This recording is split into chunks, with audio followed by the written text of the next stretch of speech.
Get ready to jump around and explore stunning worlds. Today we're looking at the top 10 Mac platform games for 2018. This list predominantly consists of games released from 2017 to 2018, however, it does have one 2016 game I couldn't leave out.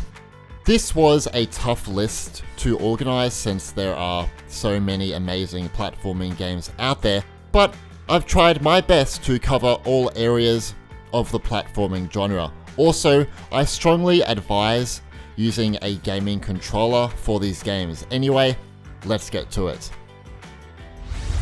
Starting at number 10, we have Dandara. From all the platformers on this list, Dandara is a little different. I guess this is because the movement is not that traditional from the norm. Some love it and some hate it. You'll be hindered by gravity, which means you can jump from surface to surface in order to traverse around the well-crafted environments. The developers recommend the use of a gaming controller for Dandara instead of a keyboard and mouse, and I have to agree with them. Without a controller, the movements are kind of rough and uncalculated. This is one issue I found with the game. In addition, Dandara also offers a progression system, great 2D visuals, and a diverse range of enemies. Number 9 is Poi. One of my goals on MrMacRight has always been to showcase underrated games, and this is one of them. Poi is an extremely underrated game. In fact, I bet many of you watching this video don't even know about it. This makes me upset because I can tell the developer put a lot of work into this game and was inspired by classic games like Banjo-Kazooie and Mario 64. It features two kids who go on an adventure with an old man and his flying ship. Nothing seedy about that. There are a few worlds for players to explore here, and you have to search for 100 plus medallions from these worlds. The game is filled with challenges, awesome platforming environments, quirky characters, and comical enemies.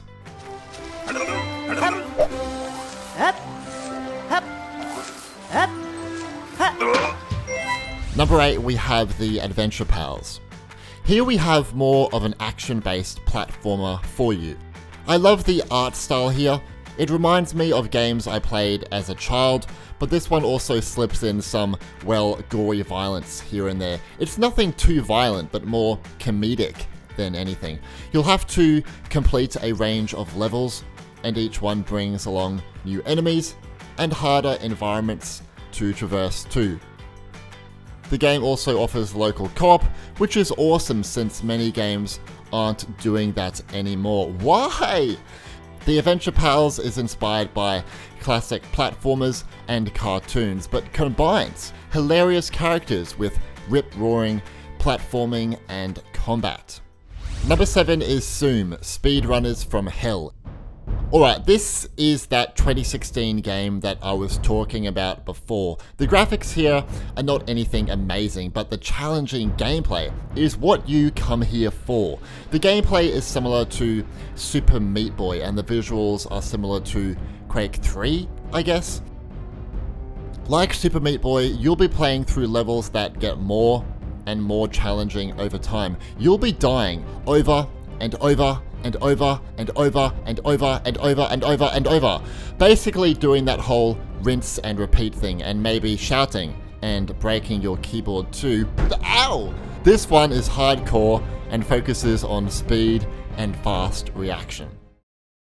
Number 6, we have Iconoclasts. This game delivers awesome action, hilarious encounters, great level design, difficult puzzles, and a deep personal story. Iconoclast revolves a huge amount around the protagonist Robin's wrench. This wrench can be used to damage enemies, or more importantly, to solve puzzles such as opening doors to progress further on. There are also other weapons to gain an edge, and difficult bosses too. Iconoclasts is not the best platformer out there. It does have a few rough corners, but overall, it's a pretty solid game worth your gaming time.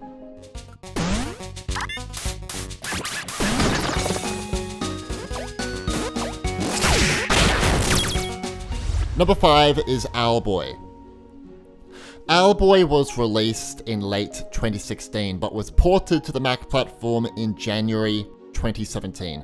This was a highly praised game that was backed by 10 years of development, and you can see this dedicated work through the well-crafted visuals here. You'll be playing as, you guessed it, an Owlboy.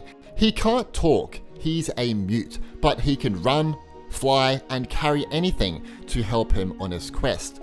By the way, side note, it's really funny when you throw this guy at a wall or just throw him like off a cliff. I found that really funny. The game is all about exploration of a stunning world set in the clouds, and players will need to complete obstacles and face dangerous enemies in this world. Owlboy has a unique mix of flight and platforming that all can enjoy. Number 4, we have SteamWorld Dig 2. Get ready to dig your way underground, exploring unique worlds filled with treasure, secrets, and traps.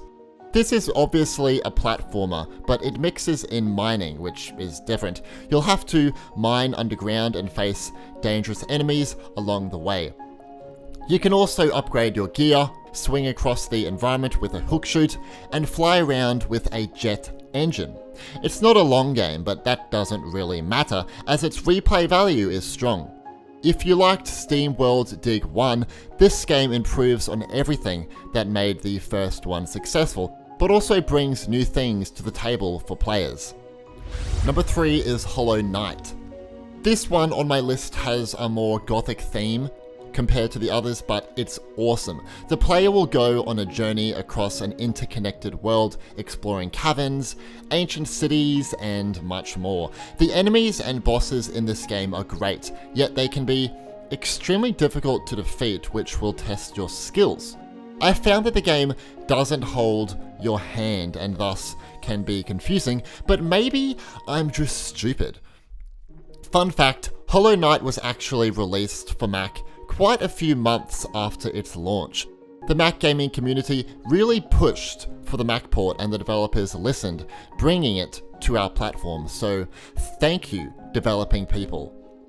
It has great 2D visuals, a beautiful yet haunting soundtrack, and well thought out controls. Number 2, we have Celeste. Help a young woman, Madeline, journey to the top of the Celeste mountain.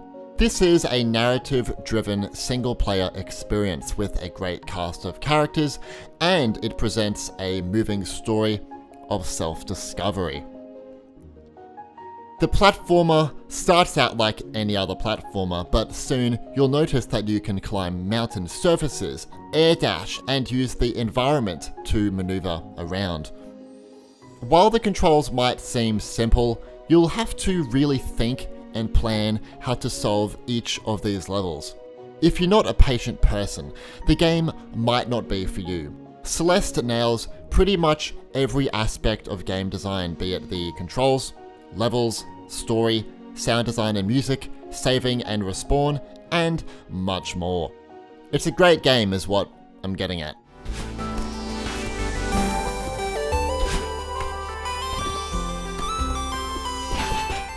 And finally, number 1, we have A Hat in Time. Oh boy, I love this game, and so do many of you out there.